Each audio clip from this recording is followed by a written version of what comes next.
ओम नमः सिद्धेभ्य।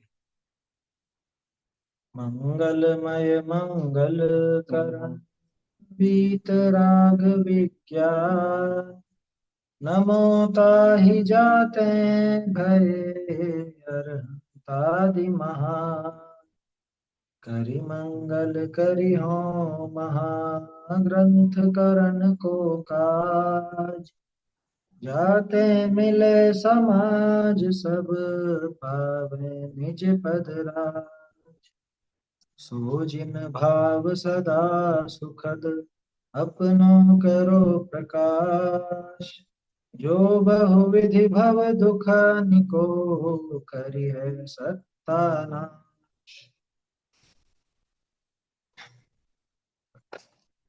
उपमा प्रकाशक में तीसरे अधिकार पर अपनी चर्चा चल रही है और जीव के दुखों का वर्णन। असल में तीसरे अधिकार का नाम ही यही है, संसार दुख और मोक्ष सुख।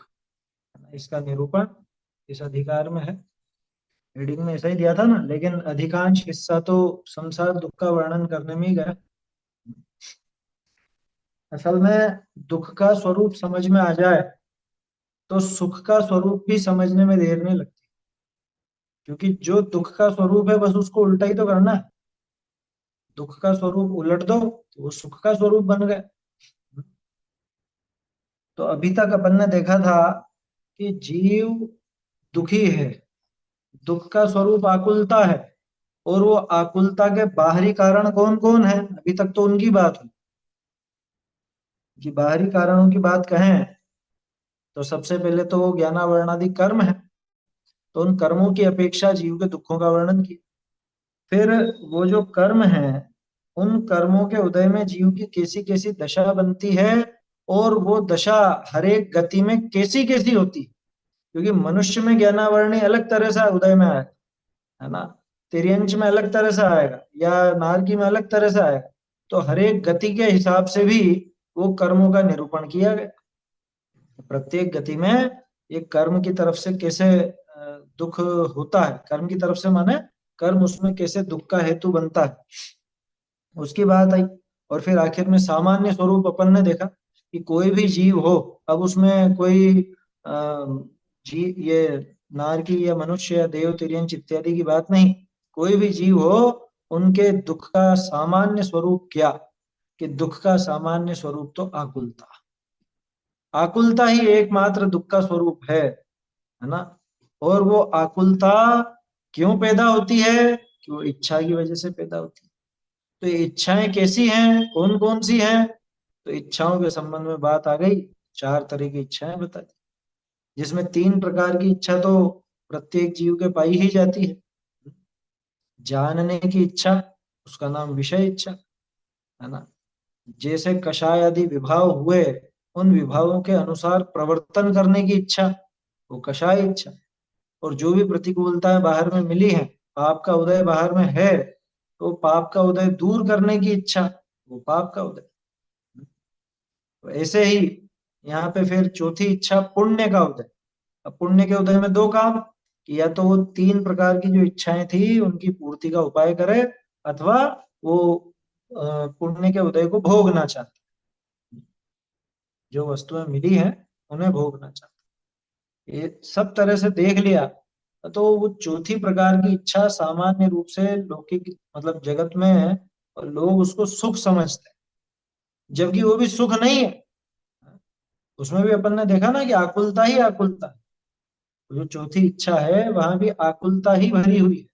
तो वास्तव में देखा जाए तो ये दुख इस आकुलता का ही दूसरा नाम है।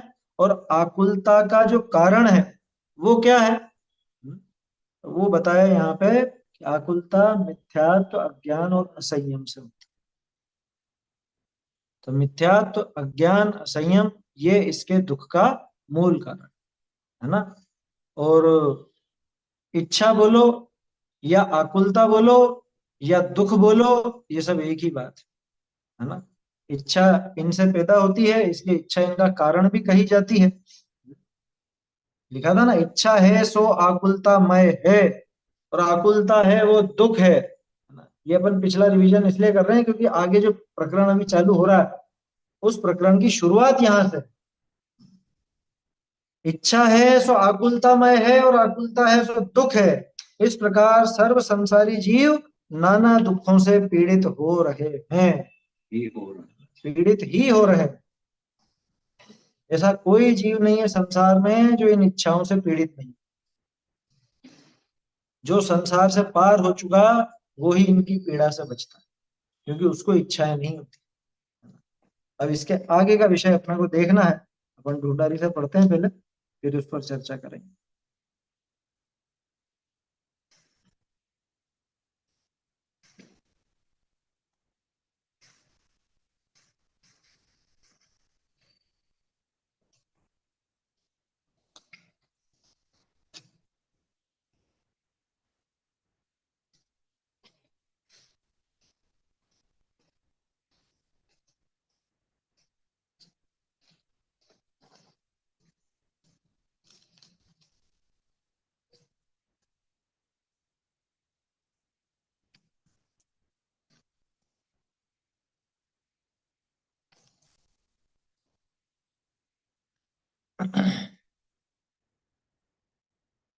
देखिए इसमें ऊपर से चौथी पंक्ति, मैं पीछे की दो पंक्तियां भी पढ़ रहा हूँ, मतलब दूसरी पंक्ति से अपन देखते हैं। तीसरी पंक्ति से, बहुरी इच्छा है सो आकुलता मय है, आकुलता है सो दुख है। ऐसे सर्व संसारी जीव नाना दुखनि करी पीड़ित ही हो ही रहे हैं। अब जिनी जीवनी को दुखते छूटना होई, सो इच्छा दूर करने का उपाय करो। ये पीछे की दो पंक्तियां मैंने इसीलिए पढ़ी। ये प्रकरण कहाँ से चालू हुआ है? मोक्ष सुख ऐसे ही थोड़ी ना दिखा। क्या लिखा? इच्छा है सो आकुलता में है, आकुलता है सो दुख है, और सारे जीव इस इच्छा रूपी दुख से पीड़ित हो ही रहे। अब जिन जीवनी को दुखते छूटना होई, सो इच्छा दूर करने का उपाय करो। बहुरी इच्छा दूर तब ही हो है जब मिथ्यात्व अज्ञान असंयम का अभाव हो और सम्यक दर्शन ज्ञान चारित्र की प्राप्ति हुई, ताते इसी कार्य का उद्यम करना योग्य है। ऐसा ऐसा साधन करते जेती जेती इच्छा मिटे, तेता ही दुख दूर होता जाए। बहुरी जब मोह के सर्वथा अभाव तय सर्व इच्छा का अभाव होई, तब सर्व दुख मिटे, साचा सुख प्रगटे। बहुरी ज्ञानावरण दर्शनावरण अंतराय का अभाव हुई, तब इच्छा का कारण क्षयोक्षम ज्ञान दर्शन का व शक्तिहीनपना ताका भी अभाव हुई। अनंत ज्ञान दर्शन वीर की प्राप्ति हुई। बहुरी कितेक काल पीछे अघाती कर्मणि का भी अभाव हुई, तब इच्छा के बाह्य कारण तिनका भी अभाव हुई। सो मोह गए पीछे एके काल किछु इच्छा उपजाने को समर्थ थे। नहीं होते, नहीं होते क्योंकि मुंह चले जाने। हाँ आगे आगे आ रही है वो बात। सो मोह गए पीछे एके काल किछु इच्छा उपजाने को समर्थ थे नाही, मोह ही ते कारण थे, ताते कारण कहे। सो इनका भी अभाव भया, तब सिद्ध पद को प्राप्त होए। तहाँ दुख का व दुख के कारण निका सर्वथा अभाव होने ते सदा काल अनौपम्य अखंडित सर्वोत्कृष्ट आनंद सहित अनंत काल विराजमान रहे हैं। सोई दिखाइए है। ज्ञानावरण दर्शनावरण का क्षयोक्षम होते हैं व उदय होते हैं। मोह करी एक एक विषय देखने जानने की इच्छा करी महाव्याकुल होता था। सो अब मोह मोह का अभाव ते इच्छा का अभाव भया, ताते दुख का अभाव भया है। बहुरी ज्ञानावरण दर्शनावरण का क्षय होने ते सर्व इंद्रियनी को सर्व विषयनी का युगपद ग्रहण भया, ताते दुख का कारण भी दूर भया है। सो ही दिखाइए है। जैसे नेत्र करी एक विषय को देखा चाहे था, अब त्रिकालवर्ती त्रिलोक के सर्व वर्णनी को युगपत देखे है, को बिना देखे रहा नहीं, जाके देखने की इच्छा उपजे। ऐसे ही स्पर्शन आदि करी एक एक विषय को ग्रह चाहे था। अब त्रिकाल वर्ती वर्ती त्रिलोक के सर्व स्पर्श रस गंध शब्द निको युगपत ग्रह है, ग्रह है। को बिना ग्रह रहा नहीं, जाके ग्रहण की इच्छा उपजे। यहाँ कोई कहे शरीर आदि बिना ग्रहण कैसे हुई? इसका समाधान पढ़ लेते हैं, फिर बात करते हैं, है ना। ता का समाधान, इंद्रिय ज्ञान होते हैं, इंद्रिय ज्ञान होते हैं तो द्रव्य इंद्रिय आदि बिना ग्रहण न होता था। अब ऐसा स्वभाव प्रकट भया, बिना ही इंद्रिय ग्रहण हो है। यहाँ कोई कहे कि फिर आगे आएगा, इसको फिर देखते हैं। देखो, टोडर मिलती है ना, बिल्कुल ट्रैक पर चलते हैं। जैसे दुख का वर्णन किया था, कैसे किया था, हर एक कर्म की तरफ से जीव कैसे कैसे दुखी होता है ये दिखाया था ना। अब यहाँ मोक्ष सुख का वर्णन कर रहे हैं, तो इसमें भी हर एक कर्म के अभाव में किस तरह से सुख उपजा है वो दिखा। वो कोई पैटर्न लगाते हैं टोडर में। मतलब ये लेखन की जो शैली है, टू द पॉइंट और बिल्कुल व्यवस्थित, है ना। जब सामने से क्या बोले अपन इसको, सुगठित है, हाँ, बिल्कुल उसका काउंटर पार्ट तो नहीं कहना चाहिए, लेकिन इसका अपोजिट बता रहे हैं ना। तो जैसे पहले बताया था, पहले जीव दुखी था कर्मों की वजह से, वो कर्म कैसे कैसे दुख के कारण बनते हैं वो दिखाया। अब जीव सुखी हुआ कर्मों के अभाव से, तो कर्म के अभाव में, कौन से कर्म के अभाव में जीव किस प्रकार से सुखी होता है वो यहाँ दिखा। ऐसा सुंदर वर्णन किया है। क्या लिखा सबसे पहले, तो पहली लाइन देखो, अब जिन जीवनी को दुखते छूटना होई, सो इच्छा दूर करने का उपाय करो। हाँ? ऐसी एक लाइन पहले निकली थी, है ना। हमने तो अंडरलाइन कर रखी है ऐसी तीन चार चीजें अलग अलग जगह।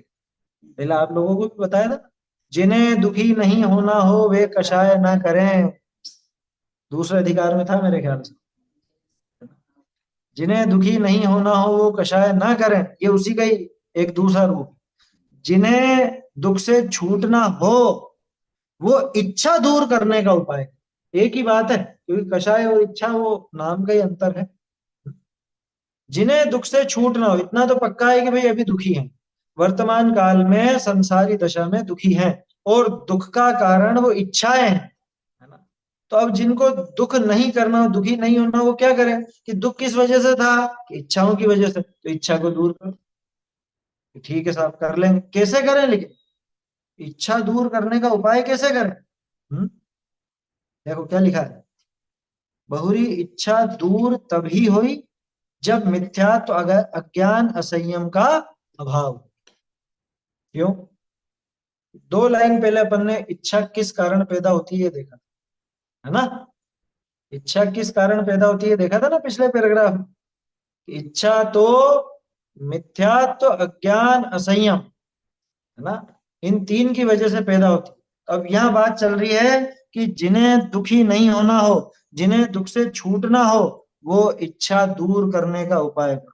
और इच्छा दूर करने का उपाय कैसे होगा, कि इच्छा दूर तो तभी होगी जब मिथ्यात्व अज्ञान असंयम का अभाव होगा। तो इसको सीधे तरीके में बोले तो, और सम्यक दर्शन ज्ञान चारित्र की प्राप्ति हुई। भाई मिथ्यात्व अज्ञान असंयम का दूर होना कब संभव है, कि जब इसके सम्यक दर्शन सम्यक ज्ञान सम्यक चरित्र की प्राप्ति, है ना। क्योंकि सम्यक दर्शन वो मिथ्यात्व का विरोधी, सम्यक ज्ञान वो अज्ञान का विरोधी, और सम्यक चरित्र वो असंयम का विरोधी। ठीक है, तो ये तीनों की वजह से, मिथ्यात्व अज्ञान असंयम की वजह से जो इसको इच्छाएं पैदा होती थी, अब उन इच्छाओं से जीव दुखी था। अब ये जीव सुखी होना चाहता है, तो सीधा सा है कि इच्छाओं का नाश करे। और वो इच्छाएं पैदा हो रही थी मिथ्यात्व ज्ञान असंयम से, तो इच्छाओं का नाश करने के लिए उनका नाश करे। उन्हीं के नाश का पॉजिटिव रूप है सम्यक दर्शन ज्ञान चरित्र, तो उनको प्रकट करने का उपाय करे। कैसे घटित करते हुए लेकर गए टोडर जी, ये जो पहले अधिकार में बताई थी वही बातें हैं। वहां भी सम्यक दर्शन ज्ञान चरित्र की प्रेरणा दी, है ना। ग्रंथ का नाम ही मोक्ष मार्ग प्रकाशक है, इसीलिए ये मोक्ष मार्ग का प्रकाशन किया जा रहा है। क्या कहा? सम्यक दर्शन ज्ञान चारित्र की प्राप्ति हुई। ये समझ में आया ना सबसे पहले तो कि भाई दुख से छूटना हो तो इच्छा दूर करने का उपाय, अगर दुख से बचना चाहते। अब इच्छा से दुखी कैसे है ये तो अपन चर्चा कर चुके हैं। अपने पूरे जीवन को देखो, आज आज ही का दिन देख कि जो जो भी इच्छाएं हुई उनकी वजह से आकुलता हुई थी या नहीं हुई थी। और मंद आकुलता इसको पकड़ में नहीं आती। आकुलता मंद रहती है तो ये समझता है कि मैं सुखी हूं, लेकिन वहां आकुलता होती है या नहीं? अरे और बात जाने दो, यहाँ बैठे बैठे ही अभी आकुलता है या नहीं? कि नहीं नहीं साहब अभी तो नहीं आकुलता, कहाँ आकुलता कहाँ है? हम तो स्वाध्याय कर रहे हैं, आकुलता कहाँ है? आकुलता वो अंदर में बैठी हुई है। कैसे बैठी हुई है? इस समय हो जावे ना, और उसके बाद 15-20 मिनट और खींच लिया जाए, क्या आधा घंटा और खींच लिया जाए, कोई कोई तो कहेगा हाँ हाँ कोई दिक्कत नहीं कोई दिक्कत नहीं। लेकिन वो अंदर ही अंदर वो एक आकुलता बनी रहती है कि नहीं? हाँ? मान लो अभी किसी को, वैसे तो कोई भी रात में जलपान आदि भी नहीं करता, लेकिन कोई दवाई ही लेता हो और उसका टाइम हो, तो दिमाग में वो अंदर ही अंदर सेट है कि नहीं कि बस अभी है। अभी भले उभर के नहीं आ रही हो बात, लेकिन टाइम आने पर वो इच्छा पैदा होती थी, वो अंदर बैठी हुई थी पहले से। आकुलता तो हर समय है। आया समझ में? ये बात पढ़ने में सुनने में अच्छी लगती है ना? अच्छी लगती है तो मन में एक भावना ये बनी रहती है कि हाँ ये बात चलती रहे, ये स्वाध्याय चलती रहे, या ये जिनवाणी का अभ्यास चलता रहे, ये बात दिमाग में चलती रहती है, ठीक है। लेकिन उसी का एक दूसरा रूप वो ये चलता है कि अरे कोई बाधा तो नहीं आ जाएगी, कुछ ऐसा तो नहीं हो जाएगा, कोई और परेशानी तो नहीं आ जाएगी। हम्म? जैसे बच्चा स्वस्थ रहे, ये एक भावना बनी रहती है ना? जब बच्चा स्वस्थ रहे, इसी के साथ दूसरी भावना रहती है, अरे कहीं रोग आदि तो नहीं लग जाए, कहीं ऐसा तो नहीं हो जाएगा, कहीं बाहर गया है चोटिल तो नहीं हो जाएगा। बोलो।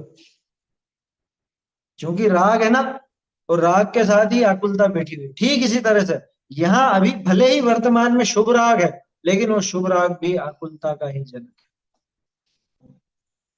आप सोचो तो सही, वो 5 पांडव, उनमें से 3 तो मोक्ष गए और 2 रह गए। किस वजह से? एक हल्का सा राग। कौन सा राग? के हमारे भाई हैं? भाइयों का राग? भाई का राग नहीं था। भाई बना मानते होते तो बड़ी भूल थी। अरे ये मुनिराज कहीं डिग ना जाए उस उपसर्ग से। इतना सा मात्र एक हल्का सा विकल्प, कोई बहुत तीव्र विकल्प भी नहीं था। तीव्र विकल्प होता तो खुद दूर करने लगते। जैसे विष्णु कुमार जी को तीव्र विकल्प आया तो पद छोड़ करके फिर वो काम करना पड़ा उपसर्ग दूर करने, है ना? तो तीव्रता नहीं थी उस विकल्प में, लेकिन विकल्प तो विकल्प ही था। विकल्प तो इच्छा ही थी, आकुलता ही थी। और उस आकुलता का फल 33 सागर की और आकुलता। मैं आकुल व्याकुल हो लेता, व्याकुल का फल व्याकुलता। और ये मल्टीप्लाई होकर के आती है ना? जैसे वो चक्रवृद्धि ब्याज होता है ना, उस तरह से ये है, क्या बोलते हैं, पावर ऑफ कंपाउंडिंग, इकोनॉमिक्स में और इसमें पढ़ाया जाता है क्या, पावर ऑफ कंपाउंडिंग। तो एक कंपाउंडेड इंटरेस्ट की तरह ये मतलब बढ़ के आता है सामने। अभी जो आकुलता की है वो आगे और बढ़ कर के आएगी। अभी जो भाव किए हैं, देखो पिछला कर्म बंधा था उसके उदय में भी ये भाव हुए हों कैसे भी, ये आगे और बढ़ कर के आता है, चक्रवृद्धि ब्याज की तरह। ऐसा है। आया समझ? ब्याज इस दुनिया का अटल सत्य है। समझ में ही बात। कर्मों की व्यवस्था का भी अटल सत्य है वो बढ़ता ही रहता है, बढ़ता ही रहता है, बढ़ता ही रहता है। ऐसा है। देखो क्या कहा, सम्यक दर्शन ज्ञान चारित्र की प्राप्ति हुई, ताते इसी कार्य का उद्यम करना योग्य। 3 लाइनें तो ऐसी हैं बिल्कुल, डबल निशान लगाओ इन पे, डबल। जिन्हें सुखी होना हो वो इच्छा का अभाव करने का उपाय करो। इच्छा का अभाव करने के लिए मिथ्यात्व अज्ञान असंयम का उपाय करो। सम्यक दर्शन ज्ञान चरित्र प्रकट करने का उपाय करो। और ऊपर से और क्या लिख दिया है? इस ही कार्य का उद्यम करना योग्य है। इस ही कार्य का, हाँ इसी का एक ही बात है, इसी और इसी तो एक ही। तो इस कार्य का ही बनेगा तो एक ही बात है। इसी शब्द उसी का ही बना होगा। इस ही कार्य का उद्यम करना योग्य।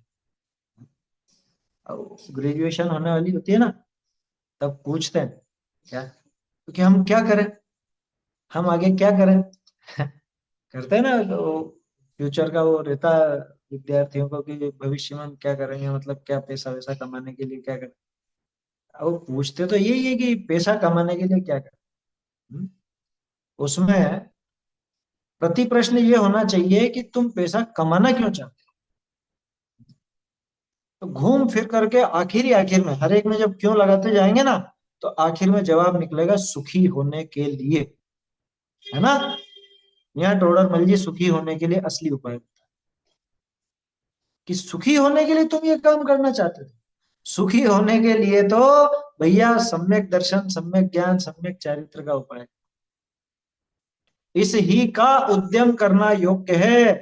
बाकी तो ठीक है, यहाँ जीवन में मतलब आए हो, यहाँ मनुष्य पर्याय में हो, तो बाहर के बनाओ तो जैसे बनने हैं सो बन जाएंगे। उनमें ज्यादा माथाफोड़ी नहीं करना, ज्यादा दिमाग नहीं खपाना। दिमाग लगाना इसमें कैसे भी करके, अई कथम भी मृत्वा, है? कि तू तो भैया सम्यक दर्शन सम्यक ज्ञान सम्यक चारित्र की प्राप्ति का, ये काउंसलर है वास्तव में। काउंसलिंग करने के लिए जाते हैं विद्यार्थी, है? काउंसलिंग के लिए जाते हैं कि हमको किस, क्या बोलते हैं वो, किस फील्ड में करियर बनाए कौन से फील्ड में जाए, करियर के लिए क्या करें। लेकिन तेरा करियर तो अनंत काल का है, उसके लिए तू सम्यक दर्शन ज्ञान चरित्र का उपाय कर। देखो ये बात बहुत गंभीर है, लिखने में बिल्कुल सीधे में लिख दी टोडरमल जी ने। उन्होंने तो गंभीरता से ही लिखी है, हम सीधे में पढ़ जाते हैं क्या। इस ही कार्य का उद्यम करना योग्य है। ये सब छोड़ दे, मैं सब सब छोड़ करके घर बार घर बैठ जाए बस, है, कुछ भी नहीं करे। कि सबसे पहले तू ये नक्की कर कि तू कुछ कर नहीं सकता बाहर। ये उलझाने की बातें नहीं है ये। कोई सोचे कि ये तो बस कहने की बातें हैं, करना तो पड़ता ही है और ये तो है। ये सबसे पहले ये स्वीकार करो कि एक द्रव्य दूसरे द्रव्य का कुछ कर नहीं सकता। मैं चाह करके भी वो धन आदि का संपादन नहीं कर सकता। रुपए पैसे मैं नहीं कमा सकता, ये असलियत है। अब उसके बाद बाकी जो बनाओ बनना है सहज रूप में बन जाएगा वो, है ना। उसमें ज्यादा विकल्प नहीं दौड़ाना, है ना। अब मेरे कहने से थोड़ी ना कोई रुकने वाला है, तोड़रमल जी के कहने से नहीं रुका, मेरे कहने से क्या रुका है। वो तो बनेगा जो बनेगा अपने आप, लेकिन उसके पीछे ज्यादा हाय तौबा मचाना, ज्यादा आकुल व्याकुल नहीं होना, बात ये है क्या। और ये जो उपाय यहाँ बता रहे हैं, सुखी होने के लिए ये उपाय बताया ना, तो अब जिस जिसको सुखी करना चाहते हो उसको भी इसी मार्ग पर लगाना। बच्चों को बचपन से इसी के लिए शिक्षा देना क्या, कि स्कूल नहीं भेजेगा कि वो तुम जानो भेजना कि नहीं भेजना, लेकिन ये विद्या सबसे पहले सिखाओ। स्कूल भी तो भेजते ही, भेजते हो, वो सब भेजा जाएगा, कोई नहीं रुकने वाला। लेकिन ये चीज पहले जोड़ो इसको, है ना। पहले जोड़ना इसको क्या, सम्यक दर्शन ज्ञान चारित्र का उद्यम ही करने लायक है। अपना आत्म कल्याण कैसे करें, ये बच्चों को इस मार्ग पर पहले लगाना चाहिए। बच्चे युवा कोई भी, है ना, बड़े हो गए हों, अब बड़े ही हों भले, अपने प्रियजन हैं, तो उनको भी इसी मार्ग पर प्रेरित करना चाहिए। उनको यही कहना चाहिए भैया ये फालतू की बातों में कुछ नहीं धरा, है ना, ये जो तुम दिन भर तेरी मेरी करते रहते हो वो कर लूं, क्या वो कर लूं, हाँ, पढ़ाई कर लूं, वो जॉब कर लूं, वो कर लूं। और वो तो वो खैर बात चल ही रही थी अपने विद्यार्थी जो काउंसलिंग के लिए सोचते हैं ऐसा करूं या वैसा करूं, है, इस फील्ड में जाऊं या उस फील्ड में जाऊं, ये वो तो अपने आप जैसा होना होगा सो बन जाएगा, है ना, उस अनुसार विकल्प भी आ जाएंगे। लेकिन पहले तू ये स्वीकार कर ले कि एक तो तू इनमें से किसी भी द्रव्य का करता नहीं, बाहर की किसी क्रिया का करता नहीं, दूसरी बात, ये सारे भी तेरे दुख के ही कारण हैं। ये इच्छा सब आकुलता ही पैदा करने वाली है, सब आकुलता पैदा करने वाली। सम्यक दर्शन ज्ञान चारित्र्य एकमात्र सुखी होने का उपाय। आत्म स्वरूप को जल्दी से जल्दी समझे, वस्तु व्यवस्था को जल्दी से जल्दी स्वीकार करे, तो ये जल्दी ही सुखी होगा। जितनी जल्दी समझेगा उतनी जल्दी सुखी होगा। जिस मात्रा में इसका मोह घटेगा, उस मात्रा में इच्छाएं घटेंगी, उसी मात्रा में दुख भी घटेगा, सुख। ये आगे आ रही है बात क्या? जेता जेता मोह घटता जाए। कहाँ से सुख कहाँ पे जो आता, ऐसी किताबें भी लिखी हैं कि सुख हाँ, कहाँ। सुख कहाँ करके थी ना पुस्तक, और वो तो थी वो सुखी होने का उपाय। और एक सुख कहाँ अलग थी, वो छोटी थी। सुखी होने के उपाय के 6-7 भाग थे। सुखी होने का उपाय नाम था उसका, है ना। हेमीचंद जी पाटनी थे, है ना, अच्छे विद्वान थे। टोडरमल स्मारक के समझ लो आधार स्तंभ जैसे थे क्या, शुरुआत से लगे हुए। सरल जीव थे। सुखी होने का उपाय करके 7 या 8 भाग थे। उसके अलावा सुख कहा नाम से भी पुस्तक थी। वो फिर उनकी शीतल प्रसाद जी बन लीजिए। हाँ, वो अलग है। इनकी भी एक सुख कहा नाम से थी, पतली थी, वो तो छोटी सी थी, है ना। खैर, वो सब तो। कहाँ से आएगा पहले ही निर्णय अच्छा, कर। एक और चीज, जिनवाणी से सुख आएगा, ये भी विचार कर लो। गिनवानी खुद मना करती, लेकिन निमित्त यही होती। सुखी होने का मार्ग यहाँ से मिलेगा, पर किसको है? इसकी बात नहीं है। ये जिनवाणी दे देगी निकाल करके कि ये ले, है? पढ़ने वाले तो बहुत हुए। डॉक्टर के डॉक्टर के पर्चे से बीमारी मिट जाएगी, पर्चे से मिट जाएगी ना दवा, वो बीमारी तो। या उस अनुसार चलेंगे जब। वो तो मरीज के ऊपर है। वो उस पर्चे के अनुसार आचरण करेगा, दवाई लेगा बराबर टाइम से, परहेज रखेगा, और जो जो भी बताया है वो करेगा, है? तो जाके दुख दुख उसकी बीमारी दूर होगी। ठीक ऐसे ही यहाँ पे ये जिनवाणी तो पर्चा है क्या। ये अपने जिनेंद्र देव है ना, डॉक्टर है ये। आकस्मिक भिषक, आकस्मिक भिषक कहा गया ना महावीर स्वामी को। निरापेक्षो बंधुर विदित महिमा मंगल कर, आया समझ। निरापेक्ष बंधु, आकस्मिक भिषक, क्या महामोहातंक प्रशमन परा आकस्मिक भिषक। आकस्मिक, अकस्मात मिल गए हैं, आगा मिल गया वो। भागा मिल गया वेद्य मगे जी, ऐसा भजन। भाग्य से मिल गए, जैसे रास्ते चलते किसी को खजाना लग जाए हाथ, उसी तरह से ये अपने को भाग्य से मिल गए। जैसे भजन भी तो बना दिए, बड़े भाग्य से हमको मिला जिन धर्म। अब आगे की पंक्ति है तो उठपटांग है, उससे मतलब नहीं। खैर, ये वास्तविकता, जिनवाणी भाग्य से मिल गई, लेकिन भाग्य से मिल गई है तो जिनवाणी मिलने से कुछ नहीं होने वाला। ये क्या बात करते, उस अनुसार आचरण करोगे, उसे स्वीकार करोगे, तो कल्याण होगा खुद का। क्योंकि जिनवाणी ये स्पष्ट कहती है कि बाहर में सुख है नहीं जो तुझे बाहर से सुख मिल जाए, और जिनवाणी भी बाहर ही है क्या, ये भी तो अन्य द्रव्य है ना। अन्य द्रव्य कह रहे हो जिनवाणी को, कह रहे भैया जिनवाणी के आधार से स्वयं अपने परिणामों को सुधारे, स्वयं अपना ये मिथ्यात्व आदि दूर भगाए, तो खुद का कल्याण होता है। जिनवाणी चल करके कोई कल्याण करने आने वाली है? समझ में आ रही है बात? ये तो खुद के ही ऊपर है। लिख तो दिया उन्होंने, जिन जीवों को दुख से छूटना हो क्या करें, कि वो जिनवाणी की शरण लो।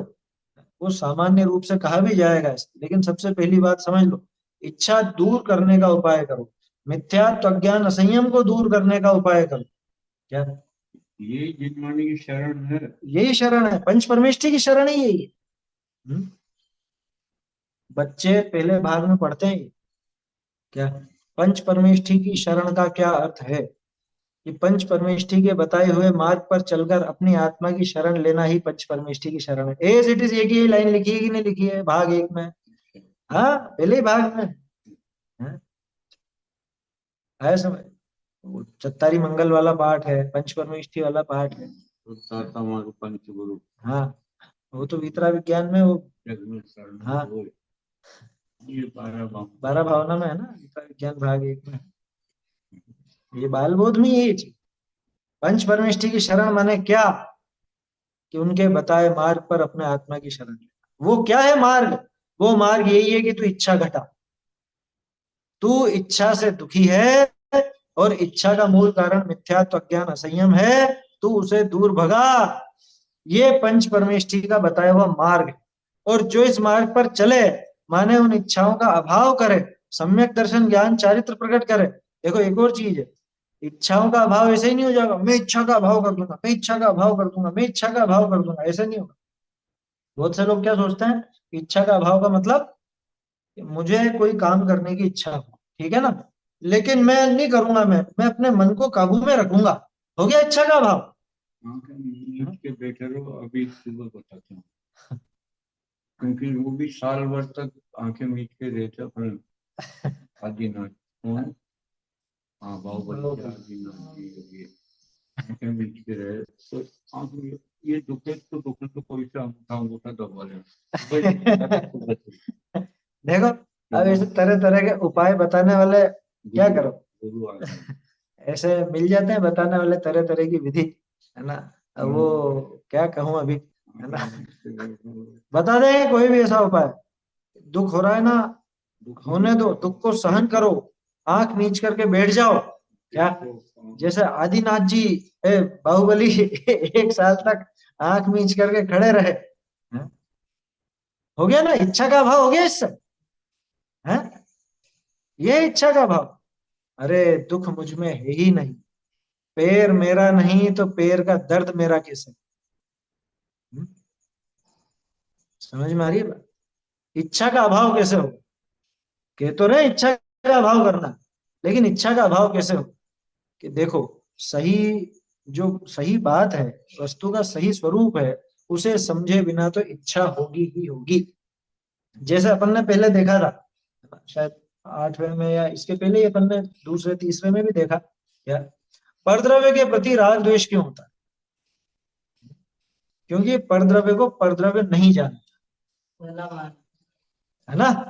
अब वो पर को जब पर जान ले वे, ये पड़ोसी है ऐसा जान लिया, अब पड़ोसी है तो मेरा तो इससे कुछ भी नहीं है लेना देना, अब क्या करूं मैं इससे राग या द्वेष। नीच को नीच पर को समझ में ही बात। हाँ, वहां पे भी वो बात आ गई, फिर दुख का नहीं लेश निशान। क्यों? क्योंकि जब पर को पर जान लिया, तो उसके संबंध में इच्छा कैसी होगी, उसे भोगने की इच्छा होगी या उसे दूर भगाने की इच्छा होगी? कौन सी इच्छा होगी, कि अरे मैं इसे भोग ही नहीं सकता, और ये मुझ में प्रवेश ही नहीं पाता, तो क्या तो इसको भोगने की इच्छा करूं और क्या भगाने की इच्छा करूं। समझ में आती है बात? तो ये वस्तु स्वरूप का ज्ञान, वस्तु व्यवस्था का ना, वो भेद विज्ञान, स्वपर का भेद विज्ञान, वास्तव में यही उन इच्छाओं को दूर करने का उपाय है, यही उपाय है। जगत की पीड़ा रे अज्ञान, सौख्य रे केवल निज अवबोध। केवल निज अवबोध, अपने आत्म स्वरूप का अवबोध, आत्म स्वरूप का ज्ञान, वही एकमात्र सुख का कारण है। क्यों? क्योंकि निज स्वरूप को जाना तो अपने आप इच्छाएं घटेंगी। क्यों घटेंगी? अरे जैसे कोई आपसे कहे, आपने खाना खा लिया अच्छे से और भरपूर खा पी करके बैठे हो, कि चलो चलो मैंने थाली लगा दी आपकी, और खाना खा लो। खाने के बाद फिर कहे आपसे कि नहीं मुझे जरूरत ही नहीं। भोजन के बाद आपकी इच्छा होती है क्या? पेट भरा हुआ हो तो इच्छा होती है क्या खाने की? अब कितनी स्वादिष्ट वस्तु लाए तो, हाँ, जो घसमर है उनकी बात नहीं कर रहा हूं, लेकिन एक विचारवान व्यक्ति है, कोई समझदार है ना, तो वो तो कि भाई पेट भर गया अब थोड़ा खाना, है ना। अब जबरदस्ती तुम कुछ भी ले आओ, कितनी अच्छी चीज, अब इच्छा नहीं होती उसकी। क्यों नहीं होती? कि मेरा भरा हुआ है पेट, क्या अब और कुछ भरने की गुंजाइश नहीं है। बस ऐसे ही आत्म स्वरूप को जब जाना, तो क्या जाना, कि मैं तो लबालब भरा हुआ हूं, अपने अनंत गुणों से, अपनी शक्तियों से, मुझ में किसी और का प्रवेश संभव भी नहीं, मुझे किसी अन्य की आवश्यकता भी नहीं, और मुझ में से कोई और निकल के जाने वाला भी नहीं। क्या कोई दूसरा आकर के मुझे पूर्ण करता हो? ऐसा नहीं, क्योंकि मैं तो स्वयं पूर्ण हूं अपने में। प्रभु है अनर्घ्य मेरी माया। अब जगत की और कौन सी माया चाहिए? समझ में ही बात? कुछ गंध नहीं है। पर की गंध क्यों नहीं है? अरे जब जगह ही नहीं है तो पर की कैसे घुस जाए इसमें गंध? है? बिल्कुल ऐसा ठोस, घन, घन जैसा घन होता है ना, घन में कोई दूसरे का प्रवेश नहीं होता। है? समझ में ही बात? ऐसा चैतन्य का घन पिंड, आनंद का घन पिंड। चैतन्य और आनंद दोनों एक साथ ही चलते हैं। हाँ, घन पिंड मतलब नहीं समझते? जैसे नमक की डली है, उसमें कहीं भी चखो, कहीं पर भी क्या भरा हुआ? खारापन। खारापन ही खारापन। वो तो एक पहले तो स्वरूप बताने के लिए अपने नमक का लिया, वास्तव में घन शब्द कहाँ से आया?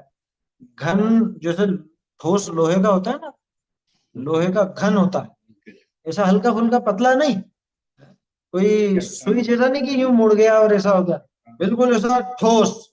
क्या कहीं से कुछ और घुस नहीं सकता है? वो चट्टान पे गिरे तो चट्टान टूटे, चट्टान से ये नहीं टूटे। ऐसा होता है घन। घनत्व तो बोलते हैं वॉल्यूम को। तो घनत्व तो बढ़ता जाता है, माने क्या कि जैसे जितना ज्यादा घनत्व होगा, जितनी ज्यादा डेंसिटी होगी, तो कोई और दूसरा उसमें प्रवेश नहीं कर सकता, है ना? तो ऐसा घन पिंड, तो उद्गल जैसा घन नहीं कि कुछ कठोर हो या ऐसा हो। अरे अनंत गुणों का घन पिंड, चैतन्य का घन पिंड, कि इसमें कहीं भी देखो, है? ऊपर से लेके नीचे तक, आगे से लेके पीछे तक, इसके अनादि अनंत पूरी जीवन यात्रा में कहीं भी देखो, ये चैतन्य से ही बना हुआ। उसमें शब्द आते हैं, अनुस्यूति से रचित प्रवाह क्रम। आया समझ? प्रवाह क्रम और विस्तार। नहीं, उसमें ये बात है, क्योंकि उसमें भी किसी भी पॉइंट पर, है ना, किसी भी पॉइंट ऑफ टाइम या किसी भी पॉइंट ऑफ स्पेस, कहीं पे भी आप उसको देखोगे, क्या मिलेगा आत्मा में? है चैतन्य, चैतन्य, चैतन्य, ज्ञान और आनंद ही मिलेगा। अब वो अभी छोड़ दो, अनुसूची से रचित प्रवाह माने वो सीरीज पूरी, है ना? अभी वो विषय नहीं है, वो तो जब वो बात आएगी तब करेंगे। और शब्दों के चक्कर में क्या विषय की गहनता निकल जाती है। देखो, तो वो जो कहीं पे भी देखो, अनादि अनंत है ना जीव का प्रवाह। अनादि काल से हैं अपन, अनंत काल तक रहेंगे। कैसी बुरी से बुरी पर्याय जिसको आप कहते हो, निगोद दशा की, नरक की, वो ले लो, चाहे सिद्धालय की ले लो, कोई भी दशा ले लो, किसी भी समय पर ऐसे हाथ रख के देखो, जीव कैसा मिलेगा? ज्ञान तो हर जगह मिलेगा। ऐसी क्या चीज है जो शुरू से लेके आखिर तक, शुरू आखिर तो कहने की बात है, आदि अंत तो होता नहीं है ना, अनादि से लेके अनंत तक, है ना, इससे लेके और तक में भी एक सीमा बंधती है, लेकिन क्या करो, शब्दों की ऐसी अपनी कमजोरी है। मतलब कहीं पर भी उठा करके देख लो जीव को, कहीं भी, कहीं से भी, जीव में ज्ञान और आनंद है या नहीं, अपने ही अनंत गुणों से भरा हुआ है या नहीं? भरा हुआ है। हाँ, सवर्णुनाण दिट्ठो जीवो वोग लक्षणों नित्यम। 24वीं गाथा है समय सार जी की। सर्वज्ञ देव के ज्ञान में आया, जीव तो उपयोग लक्षण वाला। इसी को लेकर के उमा स्वामी आचार्य ने उपयोगो लक्षण लिख दिया। उसी को लेके और आचार्य ने लिख दिया। खैर, कहीं भी देखो उपयोग मिलेगा या नहीं, ज्ञान और आनंद मिलेगा या नहीं मिलेगा। आज जो अनंत गुण की अपन बात करते हैं, वो अनंत गुण किसी भी दशा में देख लो, चाहे किसी भी प्रदेश में देख लो, है ना, क्षेत्र और काल दोनों तरफ से देख लेना, है या नहीं, भरा पूरा है, भरा पूरा, इसमें कहीं कोई कमी नहीं आती। और जब ये विश्वास आवे, तो अब बोलो, अब और क्या चाहिए? अब क्या चाहिए इसके आगे? तब जाके इच्छा का अभाव होता है। भरे हुए घट को जल दे, हाँ, भरा हुआ इसमें वो डर कहाँ है, डाल दे वो मटकी फुल भरी हुई है, एकदम फुल लबालब, क्या है? कि एक बूंद और डली और छलक जाएगी। अब अपन डाल देवे उसमें, डलेगा कुछ? कुछ नहीं डलने वाला। ऐसे ही आत्मा अपने अनंत गुणों से, शक्तियों से, अपने स्वभाव से, है, भरितावस्थ, ऐसा शब्द लिया अमृत चंद्राचार्य। भरितावस्थ, बिल्कुल भरा हुआ है, ऐसा लबालब, सराबोर, उसमें डूबा हुआ, गर्क, उसी में क्या कहे, मतलब जो भी आप, सना हुआ है, उसी से लिपटा हुआ, कहना तो गलत होगा, लिपटा हुआ तो ऊपर ऊपर होता है, उसी में सना हुआ, उसी में लबालब डूबा हुआ, रचा बसा, किसी और का प्रवेश ही जिसमें नहीं होता, ऐसा मेरा स्वरूप। जब ये स्वरूप समझ में आए तो फिर अन्य की इच्छा कैसे हो? इच्छा मिटाने का तो यही उपाय है, यही उपाय है। अच्छा, और देखो, ये बहुत से ऐसे तीव्र पुरुषार्थी जीव होते हैं, क्या ये मालूम पड़ा ना, उसके बाद उसके अन्याय, अनीति, अभक्ष ये छोड़ने में देर लगेगी क्या उसको? कह रहे ये काम गलत है और मुझे इसकी क्या आवश्यकता। हम्म? यहाँ अभी पंचम काल में वैसे ही पाप का उदय बहुत है, साथ में पाप बंध भी बहुत है। ये अतिरिक्त पाप में क्यों बंध? ये तो एक बहुत व्यवहार का कथन हो गया, बहुत दूर का। लेकिन उसके पहले, उसके क्या कहें अपन, इस विचार के पहले उसे ये विचार चलेगा कि मुझे तो इन वस्तुओं की आवश्यकता ही नहीं, मैं अनाहारी तत्व हूं, तो मुझे अभक्ष्य के आहार करने का क्या विचार है? आहार के रूप में, भोजन के रूप में अभक्ष्य ग्रहण करने का विचार आएगा जिसको अनाहारी तत्व समझ में आया उसको? हम्म? देखो, अधिकांश लोगों पे ऐसे झूठे इल्जाम भी लगाए जाते हैं, कह रहे हैं सब देख रखे हैं समय सार की बात करने वाले हैं, यहाँ तो अनाहारी अनाहारी कहते रहते हैं और यहाँ सब कुछ चढ़ जाते हैं। बोलो, चढ़ जाते हैं क्यों कह रहा हूँ? कि उसमें और जानवर में अंतर नहीं, इसलिए चढ़ जाते हैं, है ना? मनुष्य तो भोजन करता है, चरने का काम तो जानवर का ही होता है। तो उनको सुधार करना चाहिए तो ये तोहमत नहीं लगनी चाहिए। समय सार का अभ्यासी है, अगर अध्यात्म पढ़ने वाला है, समझदार है, जिसको ये मालूम चला है कि मुझे इस आहार की आवश्यकता नहीं, मुझे इस भोजन से जीवन नहीं है, मेरा तो जीना स्वभाव है, ये नहीं हो तो भी मैं तो जीवित रहूंगा, मुझे तो भक्ष्य पदार्थों की ही आवश्यकता नहीं, तो मैं जरा से अभक्ष्य के पीछे क्यों पागल हूं? ये अभक्ष्य भक्षण का विकल्प क्यों हो मुझको? क्या देर लगेगी उसे छोड़ने में, बताओ? ऐसी वस्तुएं जो उसे उसकी भूमिका से गिरा देती हों, पतित कर देती हों, मोक्ष मार्ग से च्युत करने वाली हों, उन वस्तुओं को छोड़ने में देर नहीं लगेगी। हाँ, जो उसकी भूमिका में क्षम्य है, क्षम्य का मतलब जो उसकी भूमिका से गिरा नहीं देता, वो कार्य तो फिर भी धीरे धीरे चल के ही छूटेंगे, एकदम से भले ना छूटे, लेकिन जो बड़े अभक्ष हैं अथवा अन्याय है, अनीति है, ये कार्य तो एक झटके में छूटता है, एक झटके, देर नहीं लगती। समझ में ही बात? ये बाजारू खान पान उसको देर लगेगी छोड़ने में? ये व्यसनों की जो बात चलती है, 7 प्रकार के व्यसन, ये छोड़ने में देर लगेगी? अरे होंगे, पहले खूब व्यसन किए होंगे, क्या ऐसे भी होते हैं जी, और सुधरते भी हैं बाद में। नहीं देखा क्या? शंभू कुमार को नहीं देखा? सत्य व्यसनी थे, वो सारी की सारी द्वारका कांड ही उनकी वजह से हुई। तो दीपायन मुनि को भड़काने में और उनमें वो प्रमुख थे, और वो तो बाद में दीक्षा लेके चले गए, क्या वो दीक्षित हो और मोक्ष चले? पहले सत्य व्यसनी थे। ऐसे बहुत से हुए हैं, लेकिन बाद में सुधरे ना। तो उनको क्या देर लगी ये बताओ, छोड़ने में क्या देर लगी? जिस समय ये पता चला, अरे मैं तो इनके बिना ही पूरा हूं, मुझे इनकी आवश्यकता ही नहीं है, मैं व्यर्थ ही इनके पीछे ऐसा पागल बन रहा था, क्या देर लगेगी उसको छोड़ने में? समझ में आ रही है बात? हाँ, अब आलू के समोसे भाएंगे उसको? इच्छा होगी क्या? ये बाजार में चाट पकौड़ी खाऊं? इससे इच्छा खत्म हो जाएगी उसकी। ये इच्छा घटेगी। क्या कह रहे हैं यार? आप सोच रहे हो कहाँ से कहाँ की बात है, कहाँ से कहाँ नहीं, ये इच्छा को नाश करने का उपाय है ना। तो नाश कैसे हो इच्छा का, उस पॉइंट पर अपन काम कर। देखो क्या लिखा है, सम्यक दर्शन ज्ञान चारित्र की प्राप्ति ताते इस ही कार्य का उद्यम करना योग्य है। इसी कार्य का उद्यम करो भैया, यही काम करने लायक है। इस काम का उद्यम कैसे करें हम, कहाँ मिल रहा है सम्यक दर्शन ज्ञान चरित्र, वहां जाके ले आए। कि वो तो जिनवाणी के उपदेश अनुसार मिलेगा, वो तू खुद प्रकट करेगा।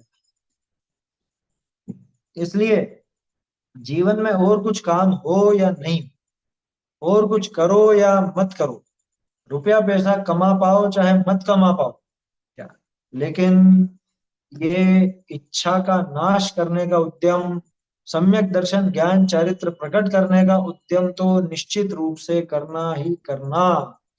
बस एक लक्ष्य और एक पक्ष, हम्म, हर श्वास इसी के लिए भाई, बस एक लक्ष्य और एक पक्ष, हर श्वास इसी के लिए भाई, एक एक सांस इसके लिए होनी चाहिए। ये तो बाकी के काम कुछ भी नहीं कर, अरे बार बार इसके दिमाग में बड़ी खलबली हो जाती है। ये स्वीकार क्यों नहीं करता तू कि बाकी के काम में करने वाला हूं ही नहीं। का स्वयं जगत परिणाम। मैं पर का करता क्या, हाँ जग का पर का एक ही बात है। मैं जग का करता क्या काम, ये क्यों नहीं विचार करता। देखो ये इसके दिमाग में कर्तृत्व बुद्धि ऐसी ठसी हुई है कि जहां पे कुछ उपदेश ऐसा हुए ना कि ऐसा करना चाहिए वैसा करना चाहिए, वहां यूं करो और वो करो, वहां तो इसके हाँ हाँ हाँ, वहां तो बहुत अच्छा लगता है। और जब ये आएगी कुछ मत कर बाहर का, तू करने वाला ही नहीं है। हम्म? तू जगत में किसी भी पदार्थ का रंच मात्र भी करता नहीं है, जहां ऐसी बात आए वहां पे मुंह बिचकाने लगता है। अरे नहीं ये तो करना पड़ेगा ना, इसको करे बिना कैसे काम चलेगा, बैठे बैठे ही रोटियां आ जाएंगी क्या, बैठे बैठे ही आती है। समझ में ही बात, पुण्य का उदय होना, आसमान से रोटियां आती, ये हकीकत है ये, विश्वास नहीं होता। अरे आसमान से रोटियां टपकती हैं, कैसे ही टपक जाती है। अरे वो गाय इधर उधर सोच रही हो कुछ चलने का, मतलब कुछ मिल जाए उसको, है, खाने को मिल जाए, वो तो परेशान होके घूम रही है इधर उधर, और ऊपर से किसी ने दया करके उसके लिए खाना छोड़ दिया नीचे। देते हैं ना कुछ, आसमान से आएगी नहीं, ये तो हमने दी ना तभी तो, कि तेरे देने से नहीं होता, ये स्वीकार कर, ये उसके नसीब में थी।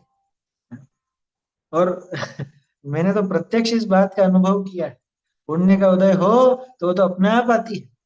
पहले सुनाया था ना किस्सा, हम लोग जब पढ़ते थे, मेरी तब से ही आदत थी मौन से भोजन करने की। क्या, तो हम साथ में साथी बैठे होते हैं, तो किसी किसी को मस्ती भी सूझती है कभी। अब वो पुरस्कारी करने वाले आते हैं, और वो आए रोटी रखने लगे, वो दूसरा जो पास में अरे नहीं नहीं इनको नहीं चाहिए, हैं? तो दोस्त इस तरह की भी मजाक करते हैं। तो वो निकल जाता है, मैंने की कोई बात नहीं। उधर से किसी की निगाह अपने आप पड़ती है कि भाई साहब की थाली में रोटी नहीं है, तो वो लेकर के अपने आप आ जाए। ये होता है, अपने आप होता है। लोग कैसी बातें करते, कैसे बहाने बनाते हैं कि अरे अभी से सारे नियम लेना ठीक नहीं है, बाहर पता नहीं जाने कहाँ जाना पड़े, जाने कैसा वहां भोजन मिले नहीं मिले, कि तू तो मर ही जाएगा एक आध दिन नहीं खाएगा तो, है ना। है? कैसे बहाने बनाते हैं कि हमने तो देखो इसलिए नहीं छोड़ा क्योंकि व्यापार के सिलसिले में ही कुछ जाना पड़े, पढ़ाई के लिए ही जाना पड़े, तो वहां पे मिलेगा नहीं मिलेगा। कि तू तेरे नियम पे दृढ़ रहेगा तो हर जगह तुझे तेरी सुविधा अनुसार मिल ही जाएगा, कहीं दिक्कत नहीं आती। अरे पुण्य तो अपने पीछे पीछे यूं चलता है क्या, समझ में ही बात नहीं आती। जो अपने नियम के पक्के रहते हैं उनको कहीं समस्या नहीं आती, समझ में ही बात। और जो ढुलमुल रहता है ना, उनको हर जगह ऐसी समस्या कि अरे यहाँ तो ऐसा और वहां ऐसा। अगर तो भी उसको कोई दुख नहीं उसको होता, दुख नहीं होता उसको स्वरूप समझ गया ना, उसको क्या दुख होगा। भाई, उसको बाहर में कभी ऐसा मान लो पाप का उदय तो आ ही सकता, मना नहीं है, है ना, पाप का उदय आवे भोजन आदि नहीं मिले, उस दिन रोटियों का पुण्य नहीं हो, ऐसा भी हो सकता है। घर में रहते हुए ही हो जाता है तो बाहर भी आ सकता है, कोई बड़ी बात थोड़ी ना। लेकिन वो वहां पर वो भी तब भी दुखी नहीं होता, है ना, क्योंकि उसने उस मात्रा में अपनी इच्छाएं घटा दी। कैसे घटे? वस्तु स्वरूप को समझ करके घटे। अरे मैं तो वैसे भी अनाहारी तत्व हूं, आज बाहर में भी अनाहार हो गया, क्या दिक्कत है? समझ में ही बात। मैं तो आहार करता ही नहीं था, आज इस शरीर का भी आहार नहीं हुआ, ये विचार वो करता। समझ में आ रहा? वहां उसको तकलीफ नहीं होती है, और दूसरा हो तो परेशान हो जाए। हाँ? तो बहुत से तो ऐसा होता है ना, भूख सहन नहीं होती, वो रोने लग जाए खाना नहीं मिले तो। क्या, टाइम से खाना नहीं मिले तो रोने लग जाए? ये उन्हीं का हाल होगा जो खुद को वैसा ही समझे कि अरे इसके बिना तो हमारा जीवन ही नहीं चलेगा। देही हाँ, जब स्वयं को देह मान रखा है तो देह का पोषण नहीं होगा तो खुद ही दुखी होता रहे।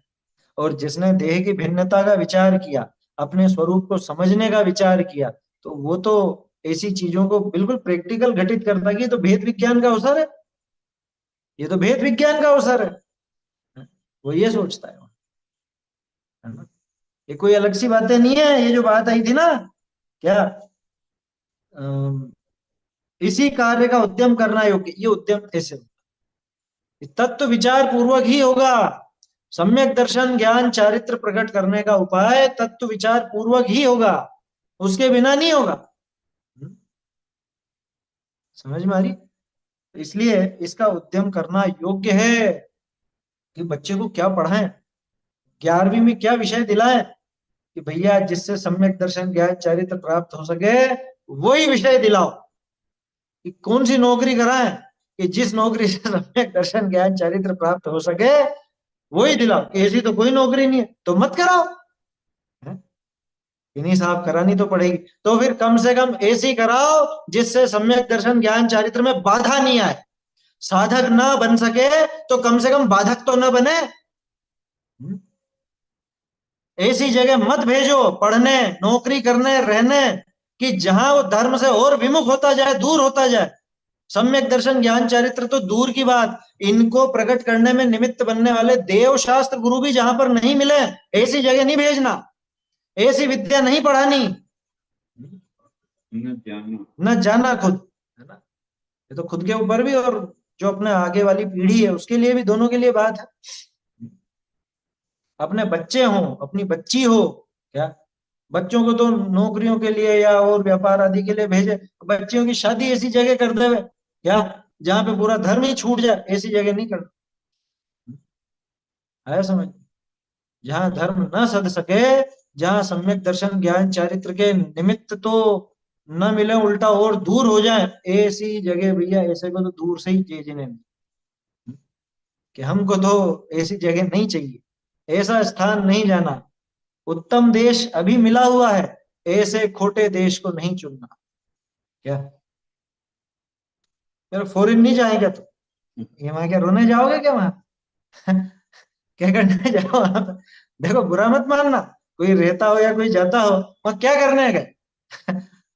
क्या सोच कर क्या है? इनाम देगा सरदार कि कुछ नहीं मिलेगा वहां? समझ में ही बात।